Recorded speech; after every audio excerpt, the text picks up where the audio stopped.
Hello students, in today's biology class you will learn about sexual reproduction in plants. So let's see first what is sexual reproduction. Reproduction in plants takes place sexually and asexually both. Asexual mode of reproduction I explained you in the previous videos, and in today's you will learn about sexual reproduction. Majority of the plants, they contains flower, and this flower is the main reproductive part of a plant, and this flower contains both male and female gametes produced for the reproduction. If a flower contains both male and female reproductive organs, then it is called a bisexual flower.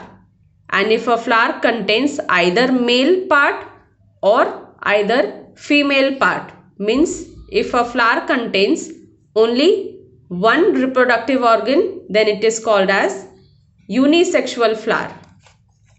In a flower, the male organ is called as stamen and the female organ is called as carpel.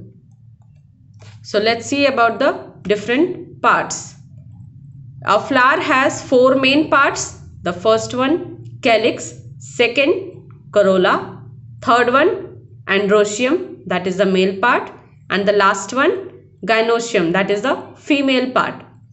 These parts of a flower, they are arranged in different whorls. Whorls means in different layers. So first, this is the picture of a flower. You can see the outermost green part is called as calyx and individual part is called as sepals. Means when the sepals, they are present in collections, means collectively they are called as calyx. Next to sepals, these are the petals. Petals are the colorful part of the flower, and petals collectively they are called as corolla. Then after petals, the fine thread like structure is there, that is the male part, that is androecium. Individual structure is called as stamen, and stamen, it has two parts, anther and filament. The innermost whorl is called as gynoecium, and it is also called as pistil, and it has three main parts: stigma, style and ovary. All these four whorls arranged on a base, that is called as thalamus, and below the thalamus, this fine cylindrical structure is called as stalk. Through this stalk, flower attached with the stem. Now see detail about all the different parts. The first part or the outermost part is calyx. Calyx means the green leaf-like structure which is present at the outer structure, and these sepals, they are present in different numbers. Means these sepals are not present only in one or two, but they are in numbers. They are collectively called calyx. After calyx, the colored part, already I told you, the colorful part of the flower is called petals, and these petals, they are collectively called corolla.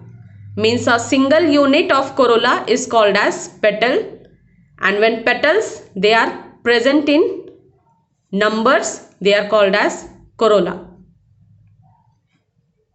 After these two whorls, the third whorl is androecium.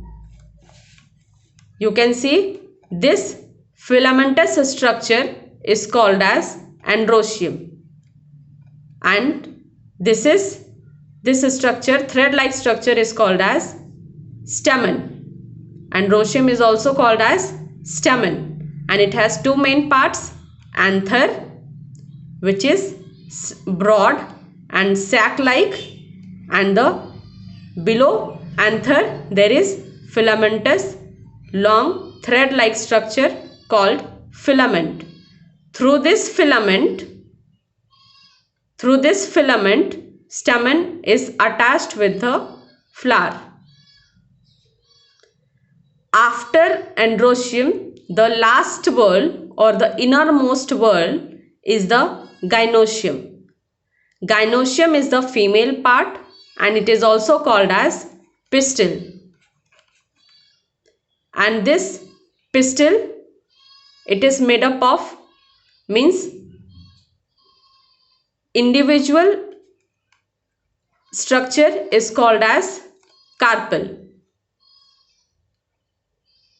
and this carpel, it has three main parts.